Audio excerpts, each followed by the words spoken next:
ओ ओ ओ। दोनों हाथों को रब करें और अपने चेहरे पर लगाएं उष्मा को, जो भी आपकी हीट बनती है। और हम आज के सेशन को, आज के व्याख्यान को शुरू करते हैं, ठीक है।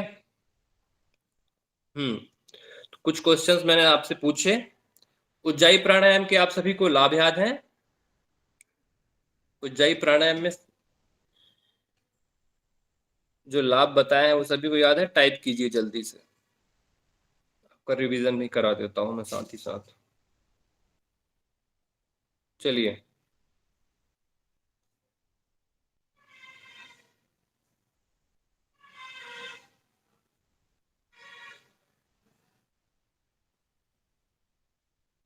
एक साथ टाइप कीजिए जितना भी आपको याद है। खांसी, बुखार, टीबी, इतने भी आपको याद आते हैं। कफ हो गया, क्रूर वायु हो गया, अजीर्ण हो गया, है ना, जितने भी आपको याद आ रहे हैं सब टाइप कीजिए, ठीक है। उज्जाई प्राणायाम के गले से संबंधित होता है, तो गले में कफ होता है, इसमें मैंने बताया था कफ रोग भी याद रखना, हम ऐसे याद किए थे उज्जाई प्राणायाम में, ठीक है। बहुत बढ़िया भावना जी, मनोज जी। कफ रोग, क्रूर वायु, आमवात, क्षय रोग, कास रोग, ज्वर रोग, प्लीहा रोग, जरा, मृत्यु, विनाशनी। बहुत बढ़िया, बहुत अच्छा आंसर किया मनोज जी ने, काजल जी, भावना जी, अनीता जी, मुकुल जी, बहुत बढ़िया। चलिए, बहुत अच्छे। अब बताइए शीतली प्राणायाम में, बहुत अच्छे पूजा जी, तुषार जी, शीतली प्राणायाम के लाभ क्या बताए हैं महर्षि घिरण ने? शीतली प्राणायाम के क्या फल हैं? जो शीतली प्राणायाम सिद्ध करता है उससे क्या फल मिलते हैं? बहुत बढ़िया अरुणा जी।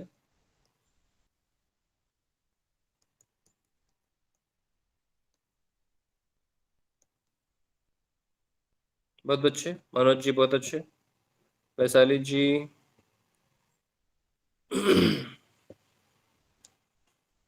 वैशाली जी बोल रही है भूख प्यास मिटता है। नहीं होता ऐसा, ऐसा फल नहीं लिखा है। अजीर्ण रोग होता है इसका, अजीर्ण संबंधी रोग नाश होते हैं, कफ और पित्त संबंधी रोगों का नाश करता है शीतली प्राणायाम, ठीक है। याद रखना है इसको, एग्जाम में यही पूछा जाएगा आपसे, ठीक है। और पूछा जाएगा कि शीतली प्राणायाम में वायु को कहां पर भरा जाता है? छाती में, गले में, मुंह में, मुख में, या फिर आपके उदर में? कहाँ भरा जाता है श्वास को? उदर में, ठीक है। शीतली प्राणायाम की कुछ खास चीजें जो मैंने आपको बताई थी, ठीक है। हम्म सूर्यभेदी प्राणायाम में पूरक किस नासिका से करना बताया गया है?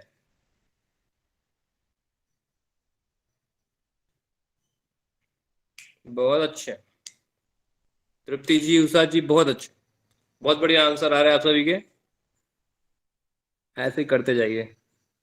All you are doing great, Pingala से, बहुत अच्छे। अब बताइए रेचक किस नासिका से करना है महर्षि घिरण ऋषि के अनुसार?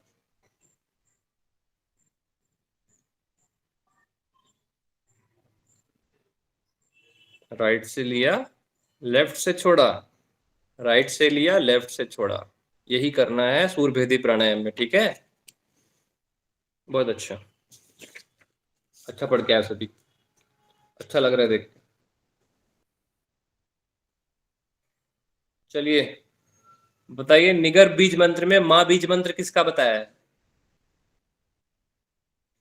ब्रह्मा, विष्णु, महेश, इनमें से कोई नहीं चौथा।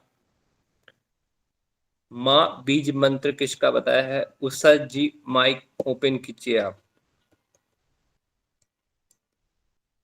Usha ji, can you hear me? Shiva, I forgot. Yeah, A is Brahma, U is Vishnu, and Ma is Shiva. Okay. I asked you about Ma Bij Mantra. Ma is for A, U, Ma is for Shiva. Okay. Rudra, ठीक है। Yeah. Rudra is also Shiv. देखिए कोई पूछ रहा था कि यहाँ पे शिव का वर्ण श्वेत क्यों है? True.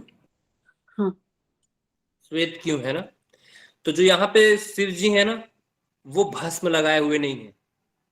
मैंने आपको पहले ही बताया था, शिव जी का जो सबसे बड़ा अवतार होता है, जिसको महाशिव बोलते हैं, है ना, सदा शिव भी बोलते हैं जिसे, सदा शिव सर।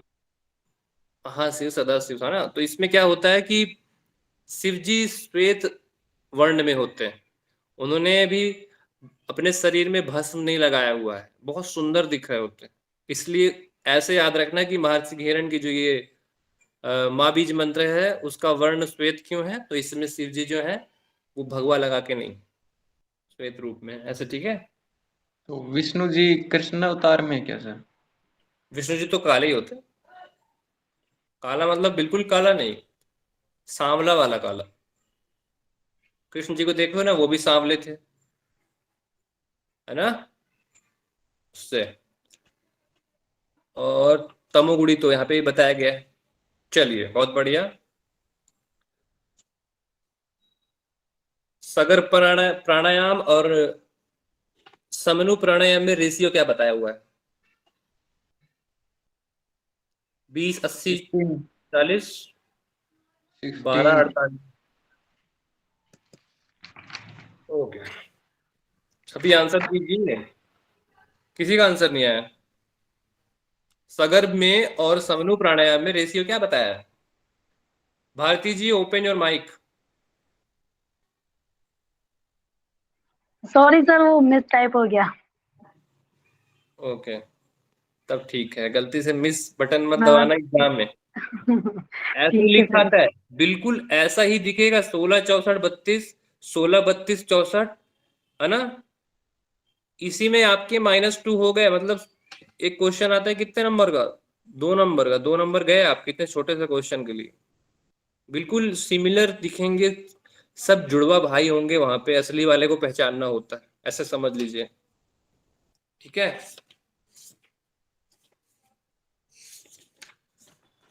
चलो, बहुत अच्छे। सर किसका पूछा बस था आपने? सगर सगर प्राणायाम में और आपका समनु नाड़ी शोधन जो है, नाड़ी शोधन के 2 प्रकार जो मैंने बता रहे हैं ना आपको, डे में होते हैं। हाँ सर। सर वहां पे भी 16 64 32 है, यहाँ पे भी 16 64 32 है। जी पूछिए, क्या बोल रही हैं आप?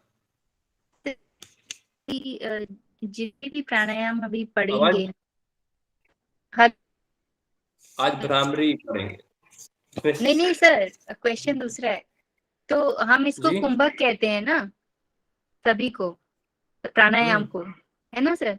तो सब में कुंभक लगेगा, मतलब रोकना है ब्रीथ को कहीं ना कहीं, है ना सर। तो सर सब में ही जालंधर बंद लगता है क्या? ऐसे कहीं में से मेंशन तो नहीं है, पर ऐसे ही क्वेश्चन आया दिमाग में तो पूछ रही हूँ। नहीं नहीं, जहाँ पे मेंशन है जिस भी श्लोक में है, सूर्य भेदी में आया है जालंधर बंद, है ना। और कौन सा प्राणायाम मैंने अभी पूछा था आपसे? शीतली था क्या वो? उज्जाई में भी आया है। उज्जाई में भी आपका जालंधर है, सूर्य भेदी में भी जालंधर बंद है। तो कुछ बेसिक चीजें, है ना। वो बंधों के नाम पूछता है एग्जाम हॉल में, कौन से बंध लगे हुए हैं वहां पे, ठीक है। सागर में उद्यान सर। सागर में उद्यान बंद, बहुत बढ़िया मुकुल जी। ऐसे क्वेश्चन आते एग्जाम में, ऐसे नोट्स बना के रखो। बिल्कुल, आई एम श्योर आप लोग अच्छा करोगे। चलो, मैं स्क्रीन प्रेजेंट कर रहा हूँ, इससे पहले कि मैं माइक PDF ओपन कर लूँ। आज प्राणायाम पढ़ के जाना सभी, क्योंकि कल संडे है, कल तो क्लास लगेगी नहीं, और क्लास भी देर से ज्वाइन किए हो, तो प्राणायाम पूरा करेंगे हम लोग आज।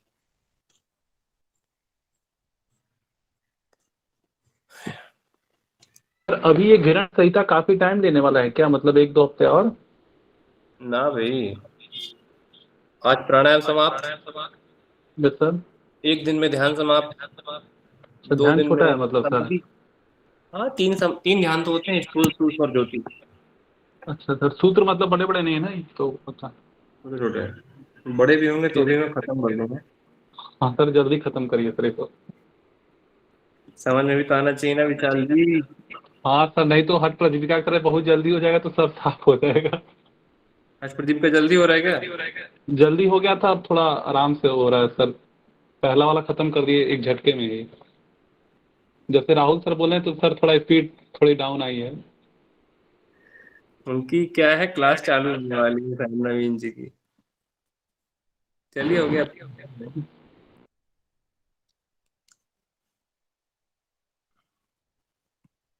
चलिए मैं स्क्रीन शेयर कर रहा हूँ, ठीक है, बताइएगा होगी तो।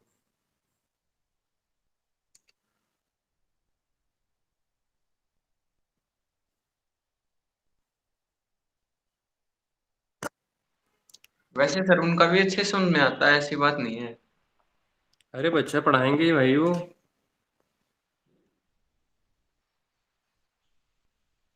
तुषार जी क्या बोल रहे हैं? आराम से चलिए सर, जल्दी मत करो। अच्छा तुषार जल्दी हो रहा है क्या? कितने आराम से पढ़ा रहा हूँ, सब कुछ सब आ रहा है, देखो क्वेश्चन भी पूछ रहा हूँ मैं। सर मेरा मतलब है ना, क्लास की ड्यूरेशन बड़ी हो जाए, स्पीड नहीं बढ़े। हाँ 45 मिनट में उतना संभव नहीं हो पाता है बहुत सारा पढ़ना। चलो स्क्रीन शेयर हो गई। Yes. Yes, sir. उज्जाई पढ़ लिया था कल, आज पढ़ेंगे। शीतली भी कल पढ़ लिया था, है ना? भ्रामरी से भस्त्रिका पढ़ भी हो गया था सर। शीतली भी पढ़ लिया है, भस्त्रिका भी आपको पढ़ा दिया था मैंने, कुछ इंपॉर्टेंट चीजें बताई थी वो याद होंगी, उनको याद रखना भैया, एग्जाम के लिए पढ़ रहे हो। प्रैक्टिकल योगा अलग होता है, ये एग्जाम योगा।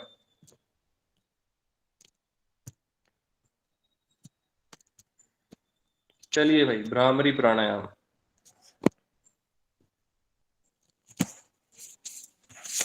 भस्त्रिका भ्रामरी। भ्रामरी प्राणायाम में कुछ चीजें हैं जो मैं पहले से ही बता देता हूं आप लोगों को, ठीक है?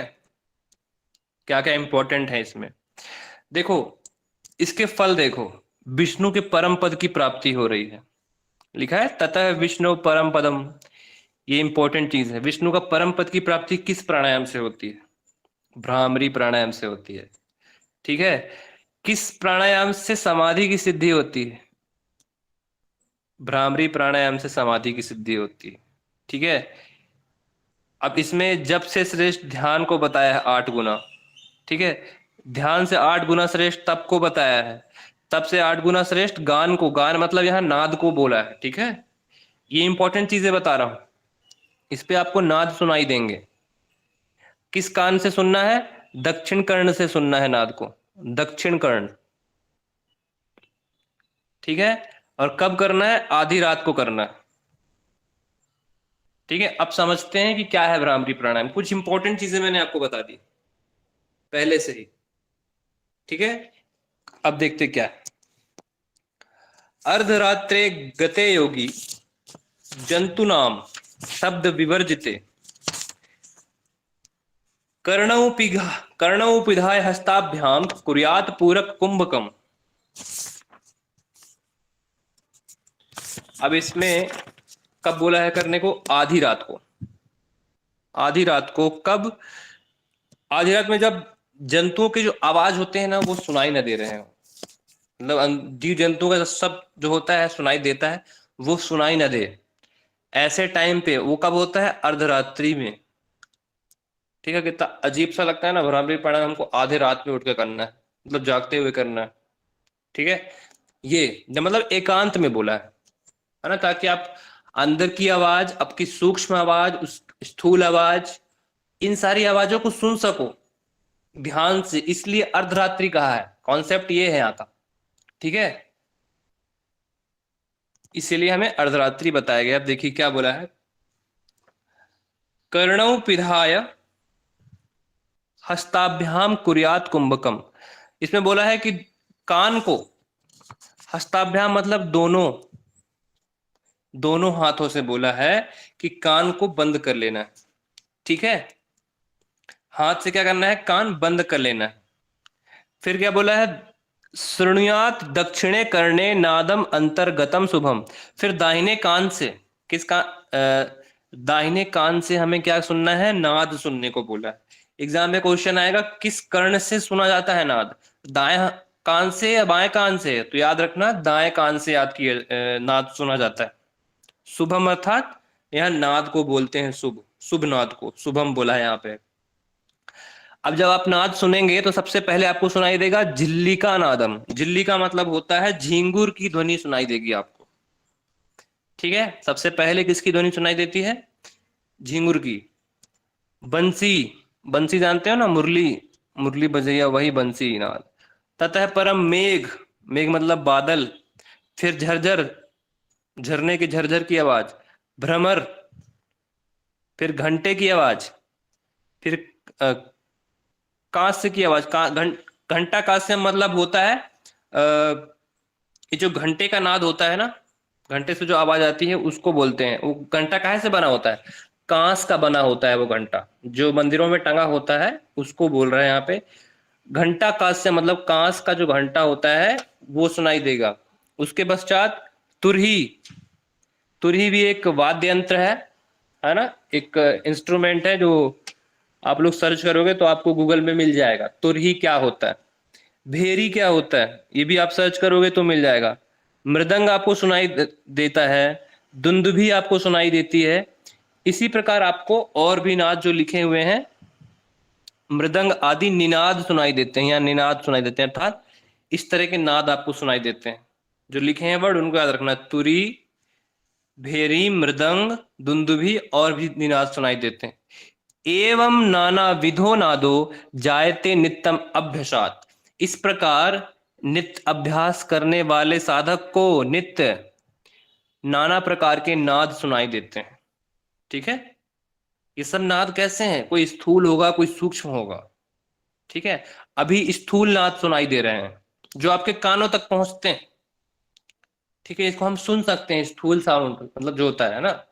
स्थूल समझ रहे हो? स्थूल मतलब होता है जो भी आप महसूस कर पा रहे हो बिना कोई प्रयास किए। सूक्ष्म आवाज को, ध्वनि को सुनने के लिए आपको थोड़ा सा प्रयत्न करना पड़ रहा है। फिर स्थूल और सूक्ष्म से भी ऊपर एक स्थिति होती जिसको हम क्या कहते हैं? अनाहत नाद, ठीक है। सबसे पहले ध्वनि होती है, मतलब स्थूल ध्वनि, फिर सूक्ष्म ध्वनि, फिर आता है आपका तीसरे नंबर पे नाद सुनाई देना। और नाद जो होता है वह साधारण नहीं होता। जब नाद सुनाई देने लगे अब मतलब समझ लीजिए आप समाधि की ओर बढ़ने लगे हैं, तो सबसे सर्वश्रेष्ठ अवस्था होती है। अब यहां पे बोला है अनाहतस्य शब्दस्य तस्य शब्दस्य यो ध्वनि। अब यहां इसका मतलब है अनाहतस्य शब्दस्य मतलब अनाहत नाद की जो ध्वनि है ना। अनाहत नाद जानते हैं? अनाहत नाद मतलब आपके हृदय में, हृदय में जो नाद है ना उसको बोलते हैं अनाहत नाद। हृदय में अपने हृदय की आवाज को सुनना, ठीक है। अनाहत से मतलब यहाँ पे हृदय से। अनाहत शब्द से मतलब अनाहत नाद की जो ध्वनि है ना। तस्य शब्दस्य ध्वनि, तस्य शब्दस्य यो ध्वनि मतलब होता है उस ध्वनि के अंतर्गत, मतलब उस ध्वनि के अंतर्गत क्या है? ज्योते, यहाँ पे ध्वनि लिखा है, ध्वनि ज्योतिर अंतर्गतम मन। इसका एक शब्द में मतलब समझिए, अनाहत नाद की जो ध्वनि है उस ध्वनि के अंतर्गत ज्योति है, ज्योति के अंतर्गत मन है, और मन क्या हो जाता है? तन्मयो विलम याति, उसमें आपका मन विलीन हो जाता है। तब क्या प्राप्त होता है? विष्णु का परम पद प्राप्त होता है। विष्णु का परम पद कब प्राप्त होगा? जब आपका मन उसी ज्योति में विलीन हो जाएगा, ठीक है। और ये ज्योति कहाँ पे बह रही है? मतलब वो ज्योति कहाँ पे स्थित है? उस नाद के अंदर। मतलब नाद या ध्वनि तरंग का संबंध जो होता है वो ज्योति से होता है। ज्योति क्या है? एक प्रकाश है, और प्रकाश किससे संबंधित है? आपके मन से। जब मन और नाद का पूर्ण रूप से संबंध हो जाता है तब विष्णु के परम पद की अर्थात ईश्वर की अनुभूति होती है आपको। और इसी प्रकार और क्या प्राप्ति होती है? भ्रामरी संसिद्धि समाधि मापनुयात, अर्थात इसी प्रकार फिर आपको समाधि की सिद्धि होती है, ठीक है। फिर आगे यहाँ पे गानम की श्रेष्ठता, यहाँ पे गान अर्थात नाद को कहा है, यहाँ पे नाद की श्रेष्ठता बताया है। बोला है जपा अष्टम गुणम, मतलब जपाष्ट गुणम ध्यानम, जो आपका ध्यान होता है जब से 8 गुना श्रेष्ठ होता है। ठीक है, ध्यान जो होता है वो जब से 8 गुना श्रेष्ठ होता है। तप जो होता है वह ध्यान से 8 गुना श्रेष्ठ होता है। फिर तप से 8 गुना श्रेष्ठ क्या होता है? गान। गान अर्थात नाद। गाना तत्परम नहीं, मतलब ज्ञान, मतलब फिर नाद से या फिर गान से जो ध्वनि होती है ना, नाद, नाद की, उससे श्रेष्ठ फिर कुछ है ही नहीं, उससे श्रेष्ठ फिर कोई ध्वनि नहीं है, ऐसा बोलता है। मतलब संगीत से बढ़कर कुछ नहीं है, ऐसा बोला। ठीक है, किसी को कोई डाउट भ्रामरी प्राणायाम में? जो मैंने इंपॉर्टेंट चीजें बताई हैं उसको ध्यान रखना। सर ये ध्यान से जप क्या है? ध्यान और जप में 8 गुना समझ होता है जाइए। वाला। जब से, लिखते जाइए लिखते जाइए लिखते जाइए, जब से 8 गुना श्रेष्ठ ध्यान होता है, ध्यान से 8 गुना श्रेष्ठ तप होता है, तप से 8 गुना श्रेष्ठ गानम, मतलब संगीत, नाद, नाद होता है, और नाद से श्रेष्ठ, नाद से बढ़कर, उससे तत्परम कुछ भी नहीं है, उससे ऊपर कुछ भी नहीं है, ऐसा बोले। सर ये 2 लाइन है ना, अनाहत शब्द वाली और उसके नीचे वाली ज्योतिर्ज्योति, ये मुझे थोड़ा समझ नहीं आई है।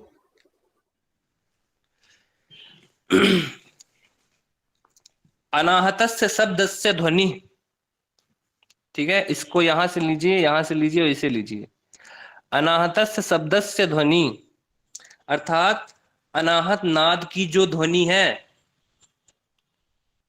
तस्य शब्दस्य ध्वनि, ये लिखा है ना ध्वनि, मतलब उस शब्द की ध्वनि के अंतर्गत क्या है? ज्योति। उस ध्वनि के अंतर्गत क्या है? ज्योति है। और ज्योति जो है, ज्योति के अंतर्गत मन है। अभी समझ में आया? जी सर, धन्यवाद। अनाहत के अंदर ध्वनि है, ध्वनि के अंतर क्या है? ज्योति है, ज्योति के अंतर्गत मन है। ठीक है, एकदम कंटिन्यू ऐसे करके मत पढ़ो। अनाहत शब्द है, सर तत्व शब्द से ध्वनि। ये प्रथम वाला भी बता, 80 नंबर का सर। देखिए, जब आप दाहिने कान से नाद सुनेंगे तो सबसे पहले झिल्ली का नाद सुनाई देगी, अर्थात झींगुर की आवाज सुनाई देगी। ठीक है, उसके पश्चात बंसी। बंसी सभी जानते हो ना, बंसी, बांसुरी को बंसी बोलते हैं। उसके पश्चात मेघ की ध्वनि, फिर झरझर की ध्वनि। झरझर मतलब झरझर की ध्वनि, झरना, झरना, झरना। झरने की ध्वनि। फिर भ्रमर की ध्वनि। फिर कांस्य का जो घंटा होता है उसकी ध्वनि सुनाई देगी। उसके पश्चात तुरी, तुरही, तुरही की आवाज सुनाई देगी। फिर भेरी की आवाज सुनाई देगी। फिर मृदंग की, और इस प्रकार से दुंदुभी आदि निनाद सुनाई आपको देंगे। ठीक है, इनको नोट्स में लिखना, जितने भी नाद आपको सुनाई दे रहे हैं। पूछ देगा कौन सा नाद सुनाई नहीं देगा। ठीक है, इसमें से आपको एलिमिनेट करना होगा उन नाद में से। के बाद दुमदुमी सर। दुंदुभी, ये लिखा है ना दुंदुभी, देखो यहीं पे तो लिखा है दुंदुभी, इसको यहाँ पढ़ लो, ये दुंदुभी। सबसे लास्ट है। हाँ। ठीक है, ठीक है भाई। एग्जाम्पल में याद रखना, विष्णु भगवान की प्राप्ति इसी से होती है, समाधि भी इसी से सिद्ध होता है। दाहिने कान से सुनना है। ठीक है, इसके 2 फल है ना सर, विष्णु की परम प्राप्ति और समाधि में सिद्धि। हाँ और भी है, समाधि की सिद्धि विष्णु का परम दो पद, ही सर। समाधि की प्राप्ति, हाँ 2 ही है।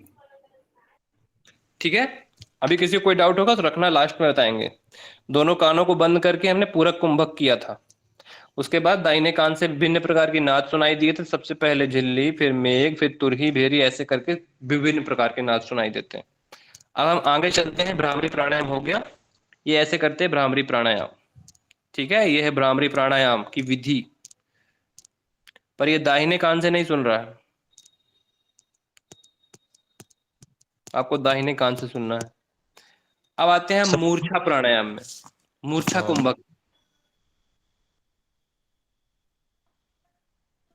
चलिए भाई, दोनों मूर्छा प्राणायाम। सर, कोई कुछ बोल रहा है? सर एक क्वेश्चन पूछ रहा था मैं कि सर दाहिने कान से कैसे सुनना है? जब वो भ्रामरी करेगा तो दोनों कान बंद करके, तो उसके बाद में उसको अभ्यास होने लगे राइट हैंड मतलब सीधे कान से उसको सुनाई देने लगे ऐसा? देखिए मैं बता रहा हूं आपको। सबसे पहले दोनों कान को बंद करेगा साधक, ठीक है। सबसे पहले दोनों कानों को बंद करेगा वो, हस्ताभ्याम कर्ण निधाय अर्थात दोनों कानों को बंद करेगा। उसके पश्चात पूरक कुंभक करेगा। पूरक कुंभक लिखा है ना वहां पे, लिखा है पूरक कुंभकम, फिर पूरक कुंभक करेगा। फिर पूरक कुंभक करने के पश्चात फिर उसे दाहिने कान से आधी रात को उसको नाद सुनाई देंगे। ये साधना की दृष्टि है, ठीक है। विधि याद रखना आप, जी। ठीक है मुकुल जी। Okay sir. पूरा कुंभक करने के पश्चात उसको दाहिने कान से फिर उसको नाद सुनाई देंगे। सर इसमें रेचन का नहीं बताया है कि नाद तो तभी आएगा ना। जब वो नाद करेगा तो ऑटोमेटिकली मैम सांस तो बाहर निकलेगी जब भ्रमर करते अपन।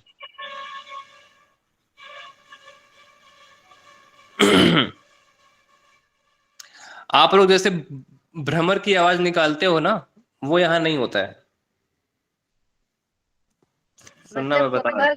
कुंभक में ही सुनना है हमको। कुंभक में सुनना है, बहुत बढ़िया होता है। हम समझ रहे थे भ्रामरी प्राणायाम के बारे में।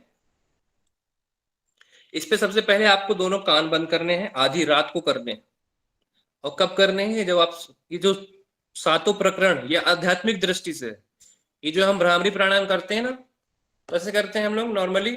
ये किया, सांस अंदर लिया, सन्मुखी मुद्रा लगाई, दोनों कान बंद किया, फिर ये यहाँ पे आंख बंद करके हम करते हैं, भ्रमर के गुंजन जैसा। पर महर्षि घिरण ने ऐसा नहीं बताया। महर्षि घिरण ने कहा है दोनों कानों को बंद कीजिए, उसके पश्चात पूरक कीजिए। पूरक मतलब होता है इनहेलेशन।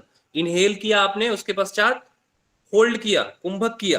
कुंभक करने के पश्चात आपको दाहिने कान से श्वास आपने रोक दिया, उसके पश्चात दाहिने कान से, इस कान से विभिन्न विभिन्न प्रकार की ध्वनियां सुननी। सबसे पहले आपको कौन सी सुनाई देगी?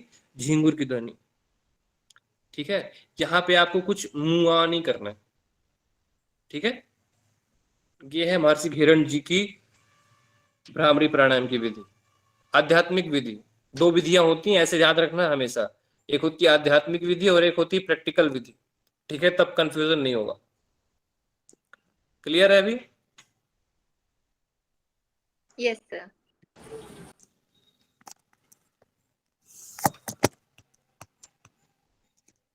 देखो एग्जाम में क्वेश्चन ऐसे यहां से आया था, मूर्छा प्राणायाम में एक क्वेश्चन ऐसे आया था कि मूर्छा प्राणायाम में किस आसन में बैठकर किया जाता है? तो किसी भी आरामदायक आसन में बैठ सकते हैं, जैसे कि पद्मासन, सिद्धासन, सिद्ध योनि आसन, स्वास्तिक आसन और अर्ध पद्मासन। वज्रासन और सुखासन में भी बैठ सकते हैं, ठीक है।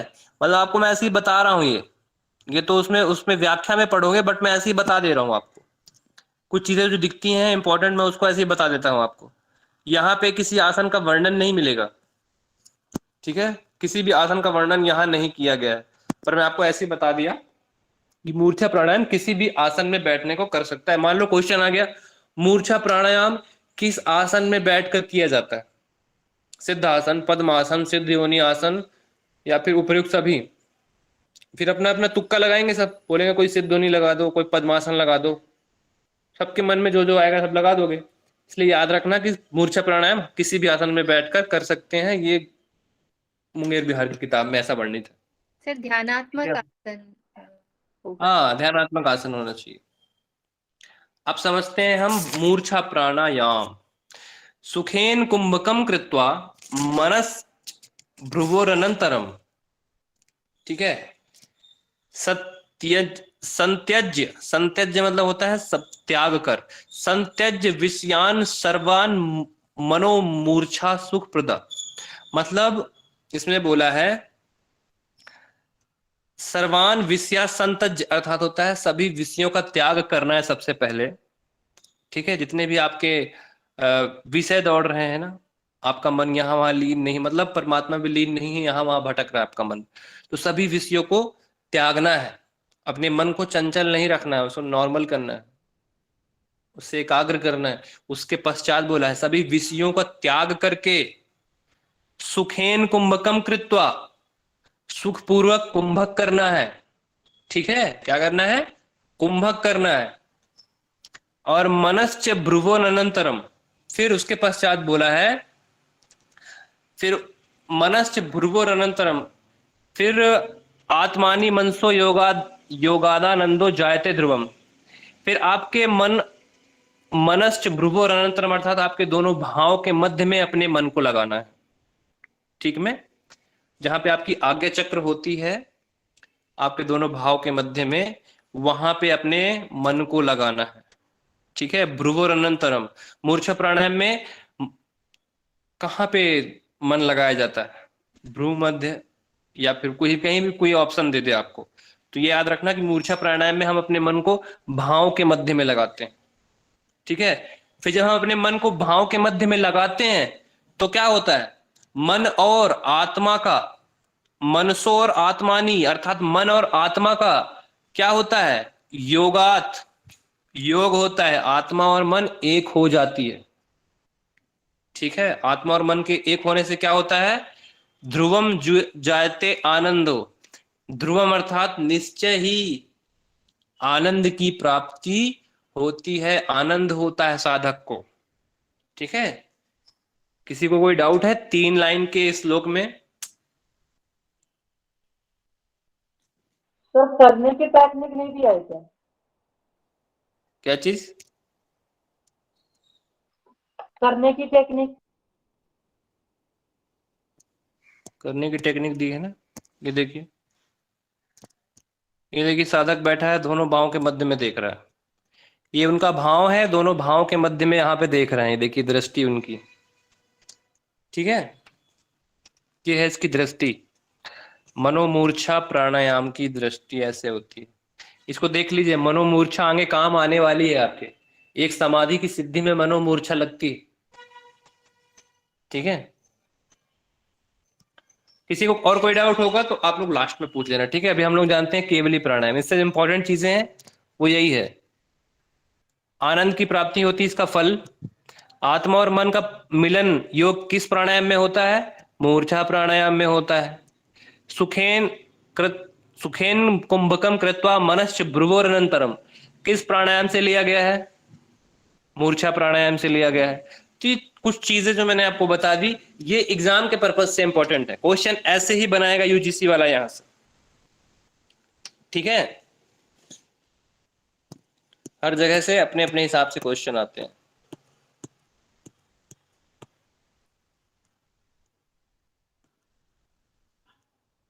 अब हम जानेंगे केवली प्राणायाम, सबसे बड़ा प्राणायाम है, देख रहे हो इतना बड़ा प्राणायाम है, इतना बड़ा प्राणायाम हम लोग जानेंगे आज, इसके बाद हम करेंगे छुट्टी, फिर आप लोग से हम पूछेंगे अगले दिन क्वेश्चन मंडे को।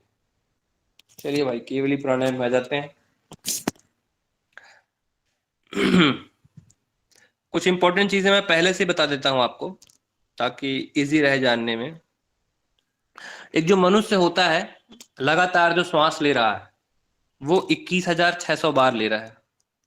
ठीक है, उसको यहाँ पे अजपा के नाम से बताया है। ठीक है, अजपा के नाम से यहाँ पे बताया है, 21,600 टाइम्स क्या करता है? अजपा मंत्र का जाप करता है। वो अजपा मंत्र 3 जगह होते हैं, मूलाधार में होते हैं, नाक में होते हैं, और एक जगह कहां पे होता है? आपके हृदय में होता है, नासिका के दोनों छिद्र में होगा, मूलाधार में होगा और हृदय कमल में। इन तीनों जगह पे अजपा जो होती है ना, मतलब सो और हम को यहाँ अजपा बोला जाता है। ठीक है, अब और समझाऊंगा मैं अच्छे से, ऐसे ही समझा रहा हूं अभी। यहाँ पे शरीर का माप बताया है, जैसे महर्षि वशिष्ठ संहिता में भी आपको देखने को मिलता है शरीर का माप क्या है। शरीर का माप यहाँ पे 96 अंगुल बताया है। ठीक है, 96 अंगुल। कुछ इंपॉर्टेंट चीजें मैं पहले से बता देता हूं आपको। यहाँ पे आपके आत्मा का वही, मतलब जब शरीर और आत्मा अलग हो जाती है तो आत्मा का जो माप बताया है वो भी बताया है, वो बताया है 12 अंगुल, 12 अंगुल। ठीक है, अंगुल सभी को पता है ना, अंगुल 12 अंगुल बताया है आत्मा का माप। और इस पे क्या बताया है, इस पे कब कब करना है केवली कुंभक, जब साधक शुरू करता है तब कैसे करता है, और जब साधक बढ़ते जाता है साधना की तरफ तब कैसे करना है, कितनी बार करना है इस केवली कुंभक को, उसका वर्णन देखने को मिलेगा हमें। केवली कुंभक के, देखिए केवली कुंभक जो सिद्ध कर लेता है, केवली कुंभके सिद्धे किम न सिद्ध्यति भूतले, उसे इस धरती पर क्या सिद्ध नहीं होता ऐसा बताया है। ठीक है, यही चीजें इसमें इंपॉर्टेंट है। और एक चीज ये भी इंपॉर्टेंट है इसमें, अब मैं आपको सीधे श्लोक पढ़ते टाइम इन चीजों को बताऊंगा। ठीक है, चलिए, इंपॉर्टेंट चीजें तो आपको पता चली गई।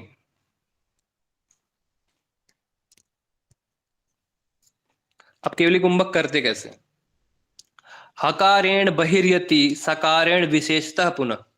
अब एक काम कीजिए, जैसे हम लोग श्वास को बाहर छोड़ते हैं तो हम करना है। ठीक है, जैसे भ्रामरी प्राणायाम कैसे करते हैं, श्वास भीतर लिया फिर श्वास छोड़ा, हमको आवाज निकालना होता है अपने मुंह से करके। ठीक है, समझ रहे क्या समझाना चाह रहा हूं मैं। भ्रामरी प्राणायाम कैसे करते हैं हम, नॉर्मली प्रैक्टिकल योगा में हमें की ध्वनि निकालनी है अगर, तो हम श्वास को बाहर छोड़ते हैं। आप श्वास को बाहर छोड़ते हुए ही कर सकते हो, है ना, अंदर लेते हुए नहीं हो पाएगा। अंदर जब श्वास को लोगे तो स की आवाज आएगी, इसको बोलते हैं सो। ठीक है, उसी बात को यहां पे बताया है, यहां पे बताया है हकारेण बहिर्यति, जब हम श्वास को मतलब अपने प्राण वायु को ध्वनि के साथ, बहिर्यति अर्थात बाहर, बाहर जब निकालते हैं अपनी श्वास को तो हाँ ध्वनि के साथ निकलता है। हाँ ध्वनि मतलब होती है हम, इसी को बोलते हैं अजपाजप। ठीक है, हर जगह पढ़ोगे इसको, याद रखना, बहुत जगह काम आने वाला है। जब हम श्वास को बाहर निकालते हैं तो हम साउंड करता हुआ बाहर निकलता है, और जब हम उसी श्वास को अंदर लेते हैं तो सकारेण विशेषतः पुनर्थात स, मतलब सा ध्वनि के साथ अंदर आता है वह श्वास। ठीक है, फिर बताया यहां पे सट सतानी दिवारात्रौ सहस्त्राण्य एक विंशति, मतलब एक जो जीव होता है दिन और रात मिलाकर कितने बार करता है ये सोहम का जाप, सट सतानी सहस्त्रेण एक विंशति। अब इसमें बात समझना, सट सतानी मतलब होता है 600, एक सहस्त्र मतलब होता है 1000, एक विंशति मतलब होता है 21, मतलब होता है 21,000 हो गया इसका मतलब, इसका केवल मतलब है 21,000। सहस्त्राण्येक विंशति मतलब 21,000, सट सतानी मतलब होता है 600। 21,600 बार दिन और रात मिलाकर एक जो जीव होता है, ये जीव जो होता है अजपा नाम की गायत्री जाप का वर्णन सदा करते रहता है जब तक वह जीता है तब तक। कितने बार कर रहा है दिन और रात मिलाकर? 21,600 बार। तो यदि क्वेश्चन एग्जाम में आए कि केवल दिन में कितनी बार करता होगा तो क्या करोगे? 21,600 को दो से भाग कर देंगे, कितना आएगा? 10,800। 10,800। ठीक है, 10,800 बार वह दिन में करेगा और फिर 10,800 बार रात में करेगा। एग्जाम में क्वेश्चन आया था जो जीव होता है दिन में कितनी बार अजपा गायत्री का जाप करता है। हम लोगों ने फटाफट 21,600 लगा दिया, फटाफट। हमको याद था कि 21,600 बार अजप गायत्री मंत्र का जाप होता है, उस पर लिखा था दिन में, वहां लिखा था दिन में। देखो हमने भी गलती कर दी थी, मतलब हमने भी कभी की है ऐसी गलती, ऐसे हम बता रहे हैं आपको। उसने पूछा दिन में कितनी बार करता है, तो ये कुछ वर्ड्स होते हैं जिनको हमें पकड़ना होता है, अदरवाइज वो चीजें गलत हो जाती। ठीक है, दिन में पूछेगा तो 10,800 बार, दिन और रात पूछेगा तो 21,600 बार। एग्जाम के पर्पज से ही आपको पढ़ाता हूं मैं, साधना तो आप करते ही हो। ठीक है, तो एक जीव जो होता है 21,600 बार सोहम नाम का जप करता है, जब तक वह जीता है सदैव करते रहता है। ठीक है, जब श्वास बाहर निकालेगा तब हम की ध्वनि, और जब श्वास प्रवेश करेगा अंदर तब सा की ध्वनि होती है। टोटल 21,600 बार। आगे देखते हैं क्या है। मूलाधारे यथा हंस तथा ही हृदय पंकजे तथा नासा पुट द्वंदे त्रिभि हंस समागम। अब यहां पे बता रहा है यथा मूलाधारे हंस, मूलाधारे यथा हंस, अर्थात जिस प्रकार मूलाधार में हंस होता है, अर्थात ये जो हंस की ध्वनि होती है ना, ये जो हंस लिखा है ना, हंस सो और हम, इसको हंस को सोहम भी बोलते हैं। जब ये उल्टा चलने लगता है साधक का तब इसको सोहम बोलते हैं। अभी जो चल रहा है वो हंस है। ये जो हंस है, जो जाप हो रहा है कंटिन्यू हमारे शरीर में, वह 3 जगहों पे होता है, मैंने पहले बताया। कहाँ कहाँ? मूलाधारे, ठीक है, हृदय पंकजे, आपके हृदय पंकज में भी, मतलब हृदय के कमल में भी, उसी प्रकार नासा पुट द्वंद्व, अर्थात दोनों नासिका में छिद्र जो होते हैं वहां पे भी इनका समागम होता है। अर्थात श्वास प्रश्वास, अर्थात जो आप इनहेलेशन एक्सहेलेशन करते हैं उसका आना जाना होता रहता है। ठीक है,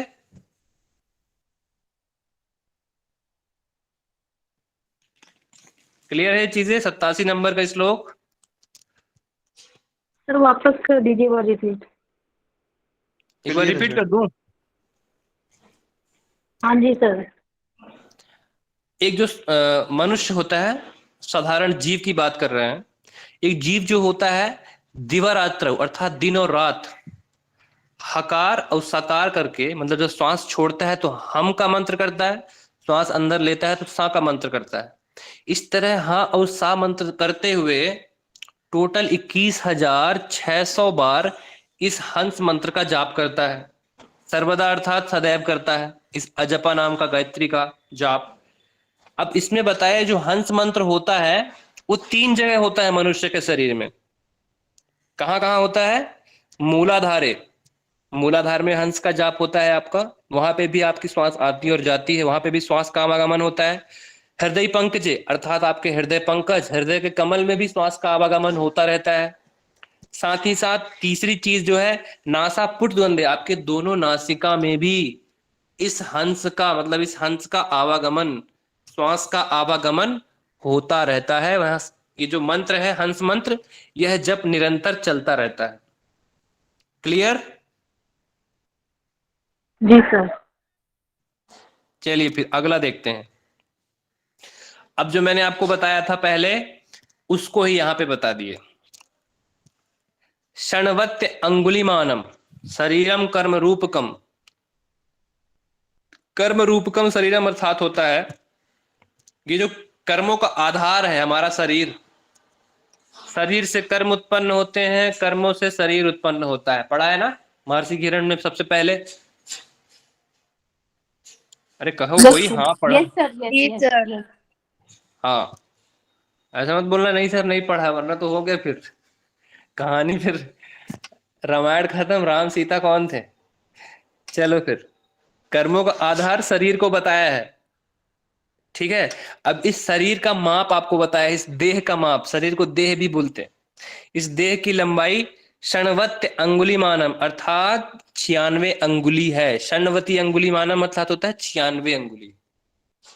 ठीक है, फिर इसने बताया देह, देहात बहिर्गतो वायु, देहात बहिर्गतो वायु स्वभावात 12 अंगुली, मतलब इस देह से जब वायु, अर्थात आपकी जो श्वास प्रश्वास, जो आपका प्राण है, जब वह प्राण निकल जाता है तो उस वायु के जो, मतलब वायु का जो आपको बताया है आकार, लंबाई, वो बताई है 12 अंगुल। 12 अंगुल मतलब होती है 12 अंगुल।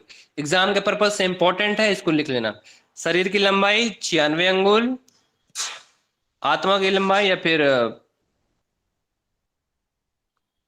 मतलब यहाँ आत्मा की नहीं, यहाँ पहले शरीर की लंबाई बताई है। देह की लंबाई 96 अंगुली और वायु का स्वभाव बोला है यहाँ पे आपको 12 अंगुली। ठीक है, फिर अभी सर ये मेरे ख्याल से जब हम सांस छोड़ते हैं ना सर, तो वो 12 अंगुल तक जाती है, ऐसा कुछ होगा शायद। देहात बहिर्गतो मतलब होता है ये जो वायु है आपकी, वायु दिख रही है, मतलब ये जो वायु है आपकी, आपका जो प्राण है, आपका प्राण आपके शरीर से अलग हो जाए तो उस प्राण का माप क्या होगा। देह का माप तो आपको जीते जी पता है कि 96 अंगुल होता है, पर देहात बहिर्गतो वायु मतलब जब शरीर और इस वायु का अर्थात प्राण का जब बाहर हो जाती है, मतलब बिछड़ जाती है, तब इस वायु का जो स्वभाव बताया वो बताया 12 अंगुल। ठीक है, कितना 12 अंगुल। अब इस पे कुछ चीजें ही बताई हैं, जैसे कि हम ज्यादा रन करते हैं, ज्यादा दौड़ते हैं तो हमारा श्वास कितना चलता है ना। तो हर चीजों में हर डिफरेंट डिफरेंट चीजें बताई हैं महर्षि किरण ने। अब देखिए क्या है, जैसे कोई सिंगिंग करता है, यदि आप सिंगिंग कर रहे हैं तो भी आपको अपने डायफ्राम को रोकना पड़ता है। जैसे कि मैं भी गाना गाता हूं कभी कभी, तो एक श्वास को बांधना पड़ता है, मतलब जो अपनी श्वास पे कंट्रोल नहीं कर सकता वो श्वास खींच ही नहीं पाएगा। ऐसे डायफ्राम हमको खींचना पड़ता है अंदर, इसलिए हम अपनी श्वास लंबी खींच पाते हैं गाते टाइम। मेरा पर्सनल एक्सपीरियंस तो यही कहता है। तो इसमें देखिए क्या है, गायने षोडश अंगुलियों, जब हम गायन करते हैं, ठीक है, तो वायु अपने स्वभाव से कितने अंगुल बाहर जाती है? 16। जब 16 अंगुल। जब हम गायन करेंगे, सिंगिंग करेंगे तो 16 अंगुल श्वास बाहर जाएगी। ठीक है, फिर जब हम भोजन करेंगे तो कितने अंगुल बाहर जाएगी श्वास? 20 अंगुल। सुनते जाइए, गायन करेंगे तो 16, भोजन करेंगे तो 20, चतुर्विंशति पंथे। फिर जब हम पैदल चलेंगे तो चतुर्विंशति अर्थात 24 अंगुल। पंथे मतलब होता है पैदल चलेंगे जब, तो चतुर्विंशति अंगुल चलेगी आपकी आत्मा स्वभाव से बाहर। फिर निद्रायाम त्रिंशद अंगुली, जब हम नींद में होंगे, निद्रा के दौरान हम कितने अंगुल हमारी श्वास बाहर जाती है?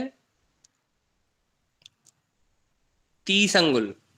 ठीक है, 63 अंगुल होता है आपका 30 अंगुल। ठीक है, यहाँ 30 अंगुल बोला है। फिर मैथुन, यहां पे कहा है मैथुन षट्त्रिंश, मैथुने षट्त्रिंश दुक्तम व्यायामे च ततो अधिकम। इस पे जब मैथुन होता है, अर्थात कहने का यहाँ पे संभोग के समय जो श्वास होती है शरीर से, वह 36 अंगुल बाहर जाती है। ठीक है, 36 अंगुल। षट्त्रिंश मतलब होता है, षट्त्रिंशद मतलब 36 अंगुल बाहर। तो सबसे ज्यादा किस में होती है? व्यायाम में। व्यायाम में ततो अधिकम, व्यायाम में उससे भी अधिक वायु का मान होता है। ठीक है, ये एग्जाम में ऐसे क्वेश्चन बनेगा आपका कि भोजन में कितने अंगुल होती है आपकी श्वास बाहर, व्यायाम में कितनी होती है, निद्रा में कितनी होती है, भोजन में, संभोग में, चलने में, गाने में, हर चीजों को आपको पता होना चाहिए। एग्जाम के पर्पज से इंपॉर्टेंट चीजें हैं ये। ठीक है, ये सब इंपॉर्टेंट है, इनको अपने नोट्स में बनाना, तो याद रखना इन सब चीजों को। हम जानते हैं 90 नंबर का श्लोक क्या है। ठीक है, स्वभाव। अभी किसी को डाउट हो तो पूछ लो, क्योंकि ये आखिरी श्लोक है। व्यायाम में कितना अंगुल निकलता है सर? सबसे अधिक। कितने अंगुल नहीं बताया है, बस सबसे अधिक बोला।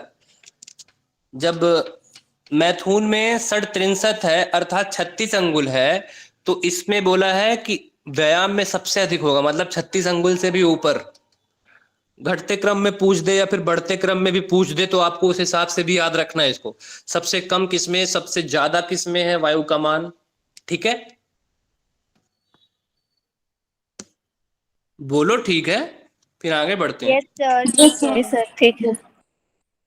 ओके, चलो भाई। स्वभावे अस्य गतेर्न्यूने परमायु प्रवर्धते,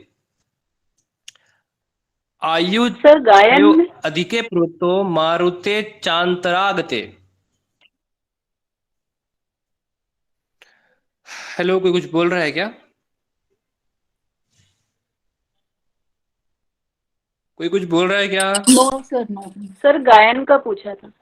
गायन में लिखा तो है 16 अंगुल। गायने 16 अंगुल, भोजने विंशति 20, चतुर्विशांगुली पंथे। पैदल चलते समय कितना होगा आपका? 24 अंगुल। निद्रा में रहोगे तो 30 अंगुल। मैथुन में 36 अंगुल। व्यायाम में उससे भी अधिक। क्लियर तो है चीजें? ठीक है, अब देखो आगे, वरना यहीं अटक जाओगे। एक बार खुद से पढ़ोगे तो क्लियर हो जाएगा। स्वभावे अस्य गतिर्न्यूने परमायु प्रवर्धते, आयु क्षयो अधिके प्रोक्तो मारुते चांत्रागते। अब इसमें बोला है स्वभावे अस्य गतिर्न्यूने, मतलब न्यूनम गति। स्वभाव से गति की संख्या न्यून अर्थात कम होने पर, है ना। न्यून मतलब होता है कम होना। स्वभाव से अर्थात जो भी आपकी श्वास चल रही है, नॉर्मल ब्रीथ ले रहे हो आप, अगर वह स्वभाव से कम चलेगी तो परम आयु प्रवर्धते, आपकी आयु बढ़ेगी, है ना। अगर अपनी श्वास को बचाओगे आप, तो महर्षि हिरण्य ने कहा कि आपकी आयु बढ़ेगी, ऐसा बोला यहां पे। अब बोला आयु क्षय अधिके प्रोक्तो मरुते चांतरागते। और ये जो अंदर की वायु है, अंतरात मारुते मतलब होता है अंदर समवायु, ठीक है। ये जो अंदर की वायु है अधिक संख्या में बाहर निकलेगी तो क्या होगा? आयु का क्षय होगा। यही जो मरुत आपकी अंदर से ज्यादा बाहर जाएगी तो आयु का क्षय होगा, कम होगी तो आयु बढ़ेगी, ठीक है। आपको भगवान ने गिन के सांस दी है कि इतने सांस आपको लेने हैं। अब जल्दी जल्दी लेकर उसे खत्म कर दो भाई, या धीरे धीरे लेकर खत्म करो। अगर धीरे धीरे लोगे तो लंबी रेस के घोड़े बनोगे, और अगर 100 मीटर की दौड़ जैसा दौड़ गए तो फिर 100 मीटर में ही खत्म हो जाओगे, है ना। एक धावक जो होता है। सर हाँ जी। सर, अगर भस्त्रिका करेंगे तब तो जल्दी मर जाएंगे मतलब। पता नहीं यार, वो प्राणायाम है ना, वो नॉर्मल श्वास थोड़ी है। उसमें कुंभक भी तो करते हो। भस्त्रिका, हाँ सर, भस्त्रिका से लंग कैपेसिटी बढ़ता है ना, देखो तो उसमें देखो, इसलिए। हाँ वो एक प्राणायाम है, उससे आप नॉर्मल सांस थोड़ी ले रहे हो। जल्दी छोड़ रहे हो, जल्दी ले रहे हो, जल्दी छोड़ रहे हो, इससे आपकी लंग की कैपेसिटी बढ़ रही है, ठीक है। पूरी श्वास जितनी वो खत्म हो रही है ना, उससे 4 गुनी ज्यादा वो आपको रिकवर करके दे देता है वो प्राणायाम, अगर इसका कॉन्सेप्ट लगाते हो तो। आपका जो कॉन्सेप्ट लगा रहे हो कि सर हमको इतनी श्वास मिली है, अगर हम भस्त्रिका करेंगे तब तो हम जल्दी खत्म हो जाएंगे, तो ऐसा नहीं है। जितना आपका लॉस हो रहा है उससे 4 गुना ज्यादा आपको बेनिफिट भस्त्रिका प्राणायाम देगा, ठीक है। इस लॉजिक के अकॉर्डिंग समझ में आया? 90? Yes sir. Yes sir. ठीक है। अब देखते हैं अगला 95 नंबर। कितना है ये? 91 नंबर देखते हैं अब। तस्मात् प्राणे स्थिते देहे मरणम नैव जायते। जब तक वह प्राण, तस्मात् मतलब इसलिए, जब तक यह प्राण इस देह में है, मरणम नैव जायते, तब तक यह शरीर मर नहीं सकता। सिंपल सी बात है, कोई लॉजिक नहीं है इसमें, बच्चा बच्चा जानता है इस बात को। वायुना घट संबंधे भवेत केवल कुंभकम। इसमें बोला है केवल कुंभक में क्या होता है? इसमें जो आपकी वायु होती है, आपकी घट मतलब होता है शरीर में, संबंधे बंध अर्थात स्थिर हो जाती है, समान रूप से बंध जाती है अर्थात स्थिर हो जाती है आपकी वायु केवल कुंभक में। केवल कुंभक का आपको लक्षण बता दिया, ठीक है। अब और बता रहे हैं, यावत जीवम जपेन मंत्रम जपा संख्य केवलम। इसमें बोला है जब तक ये जो जीव है जब तक जीवित रहता है, जब तक जीवित रहे जपेन मंत्रम जपा, अर्थात जब तक यह जीव जीवित रहता है केवल अजपा संख्या पर्यंतम, संख्या केवलम मतलब होता है संख्या पर्यंतम मंत्रम जपेत, मंत्र का जाप करता है। ठीक है, हम कोई भी जीव होता है जब तक वो जीवित होता है तो ये जो अजपा हमने पढ़ी है हंस जाप, है ना, तो इस मंत्र का जाप करे, ऐसा बोला है इसमें महर्षि घेरण ने। आगे बोलते हैं अध्यावधि धृतम संख्या विभ्रमम केवलीकृते। अध्यावधि मतलब होता है जितनी की संख्या अब तक निर्धारित कर रखी है, जितनी की संख्या अभी तक निर्धारित कर रखी है, केवली कुंभक करने से संख्या में परिवर्तन होना चाहिए। ठीक है, केवली कुंभक समझ रहे हो क्या कह रहा है? जैसे 21,600 बार होता है हमारा नॉर्मल सांस, तो केवली कुंभक करने से आपकी जो वो संख्या है वो बढ़ेगी, आपकी श्वास बढ़ेगी। समझ रहे हो? आप जो श्वास को अंदर लेकर रोक के रखोगे तो कहाँ हो रही, भगवान ने जितनी श्वास आपको दी उससे तो आप कितना सारा बचा के रख रहे हो। तो इसमें बोला है कि केवली कुंभक करने से केवली कृते संख्या विभ्रमम धृतम, धृतम संख्या विभ्रमम मतलब जितनी भी आपको संख्या मिली है श्वास की अद्यावधि अभी तक, वह बढ़ती है, उसमें परिवर्तन होता है। आगे देखते हैं अतएव ही कर्तव्य केवली कुंभक नरे, इसलिए नर को अर्थात साधक को उसका कर्तव्य है कि केवली कुंभक करना चाहिए आपकी श्वास बढ़ाने के लिए। ठीक है, किसी को कोई डाउट 93 तक? पूछ लो भाई। चलो फिर 94 देखते हैं। अब विधि बताई है 94 नंबर के श्लोक में विधि बताई है। अब समझते हैं 94 नंबर के श्लोक। नासाभ्याम वायुमा आकृष्य केवलम कुंभकम चरेत। नासाभ्याम मतलब होता है दोनों नासिका। अब विधि जान रहे हैं हम, विधि क्या है इसमें। दोनों नासिका के द्वारा, दोनों नासिका के मार्ग से वायु को क्या करना है? आकृष्य करना है, अर्थात लेना है, पूरक करना है। ठीक है, केवलम कुंभम चरेत, फिर केवल कुंभक का अभ्यास करना है, मतलब श्वास भीतर लेना है और बस उसको रोक देना है। ठीक है, इसमें यही होता है। अब इसमें बोला है एका, ये तो नॉर्मल प्रोसेस बता दिया, ऐसे करते हैं, नाक से श्वास लिया और अंदर रोक दो। अब कितना कितना करना है, कितना करना है, कुछ समय बताइए, कुछ गिनती बताइए।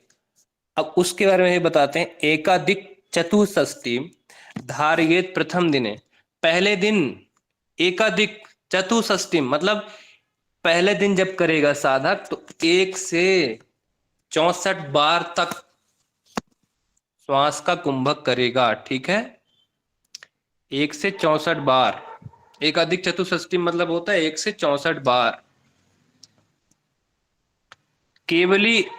केवलिम अष्टधा कुर्यात धामे यामे दिने दिने। अब देखो, अभी तक आपको क्या बताया, जब साधक स्टार्टिंग करता है इस केवली कुंभक की तो 1 से 64 बार तक कुंभक करता है पहले बार में। ठीक है, पहली बार में 1 से 64 बार तक करेगा। फिर जब साधक करते रहेगा तो उसको दिनों दिन, दिने दिन, यामे दिने दिने मतलब होता है एक याम में कितने घंटे होते हैं? 3 घंटे। एक दिन में कितने प्रहर होते हैं? 4 प्रहर। एक दिन और रात में कितने प्रहर होते हैं? 8 प्रहर। ठीक है, हमारे टोटल दिन और रात मिलाकर 8 प्रहर होते हैं। उसी बात को यहां बोल रहे हैं कि केवली को अष्टधा अर्थात 8 बार करना है। यामे मतलब 3-3 घंटे के ड्यूरेशन में। ठीक है, तो होता है ना 8 बार करना है, एक याम करना है तो 8 into 3 करोगे यदि 24 घंटे करने ना आपको। एक दिन में कितने घंटे होते हैं? 24 घंटे। यहां आपको बता रखा है अष्टधा अर्थात 8, अष्टधा बताया अर्थात 8। और कितने बार करना है? 8 बार करना है। याम मतलब होता है 3 घंटे, तो 8 तारीख 24, पूरे दिन में 8 बार करना है। और कितने एक याम के डिफरेंस में। ठीक है, 3-3 घंटे का गैप लेते जाओ पूरे दिन करना है आपको 8 बार। कर लोगे? हेलो, कोई माइक ऑन करके बताओ, कर लोगे? है कोई नहीं। साथ? हाँ, इसीलिए केवली कुंभक है। ये भैया देखो, ये केवली कुंभक सर्वश्रेष्ठ कुंभक है। ठीक है, इस कुंभक के बारे में हठ प्रदीपिका में भी बहुत अच्छे से वर्णन मिलता है, यहाँ पे भी मिल रहा है। तो केवली कुंभक बहुत टफ होता है, पूरे दिन करना पड़ता है प्रोसेस, 8 बार करना होता है, 3 घंटे के गैप लेकर पूरे दिन, उसी को बोला है यहाँ पे। फिर बोला यदि आप ये नहीं कर सकते, यदि आप एक दिन में 8 बार नहीं कर सकते, तो आपको मैं दूसरा ऑप्शन देता हूं। दूसरा ऑप्शन क्या है? अथवा पंचधा कुर्यात तत्काम तत्कथयामि ते। अब मैं तुम्हें कहता हूं कि यदि तुम वाह मतलब वह नहीं कर पा रहे हो एक दिन में 8 बार, 3 के डिफरेंशन में, तो आप 5 बार करो।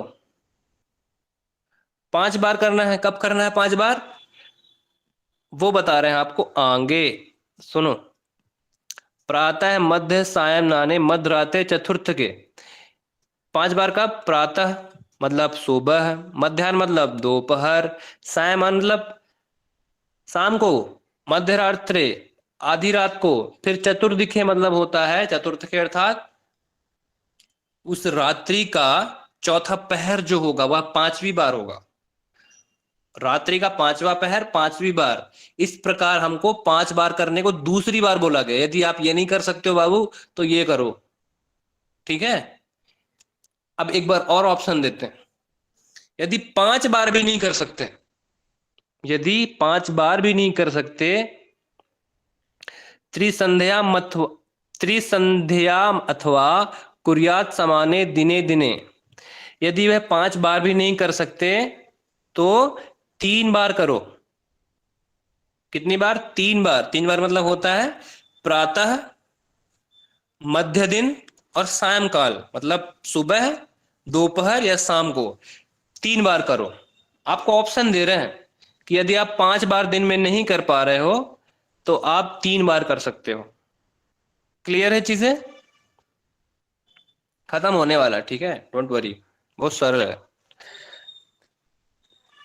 और ये इसमें बोला है कि कुर्यात समाने, आप चाहे जो भी करो, अगर आप कर रहे हो तो इन कुंभकों को समान समान करना है। यदि आप एक बार में कोई भी अगर आप मेथड चूज कर रहे हो, 8 बार करने का कर रहे हो, एक दिन में 8 बार करूंगा मैं, कोई चूज कर रहा है एक दिन में 5 बार करूंगा मैं, तो वो कंसिस्टेंसी होनी चाहिए आपकी।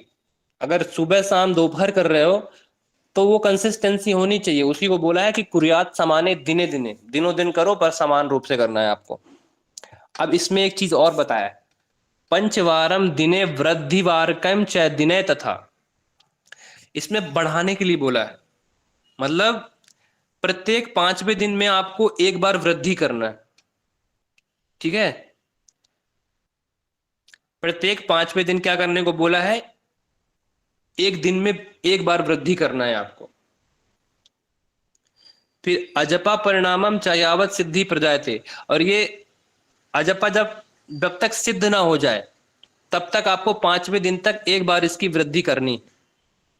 ठीक है, अथवा जब तक आपको सिद्धि ना प्रजायते अर्थात होता है, जब तक सिद्धि ना मिल जाए तब तक आपको 5वें दिन एक बार तक आपको इसकी वृद्धि करनी, एक बार 5वें दिन में। ठीक है, अब इसमें लास्ट क्या लिखा है? प्राणायामम केवली चा तथा वदति योगविद। मतलब प्राणायाम, केवली प्राणायाम के बारे में कहा जाता है कि जो योग को जानने वाला, मतलब जो केवली प्राणायाम को जो जान लेता है वह योग को जानने वाला हो जाता है। योगविद मतलब योग को जानने वाला। केवली कुंभ के सिद्धे किम न सिद्धति भूतले, उसका इस संसार में, इस धरती पर क्या सिद्ध नहीं होता, वह सब कुछ सिद्ध कर सकता है इस संसार में, जब योगी केवली कुंभ कर लेता है तो। अब आपके क्वेश्चन हो जाए, किसको कहाँ पे डाउट?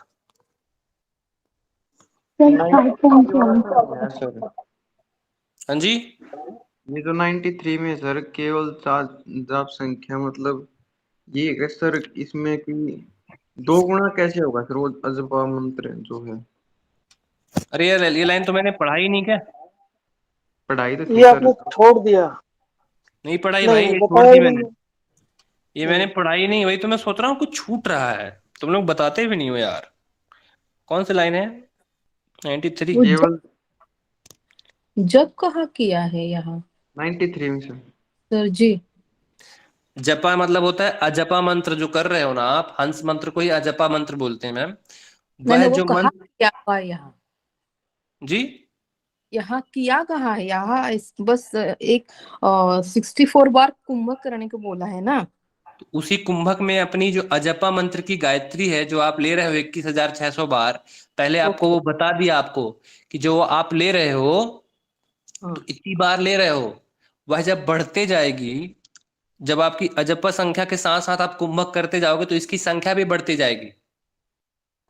ओके समझ रहे हैं? ओके ओके, ठीक है। देखो इसमें जो साफ साफ बोला है मैं आपको बता देता हूं। केवली प्राणायाम में यहाँ पे जो बोला है उसको समझो।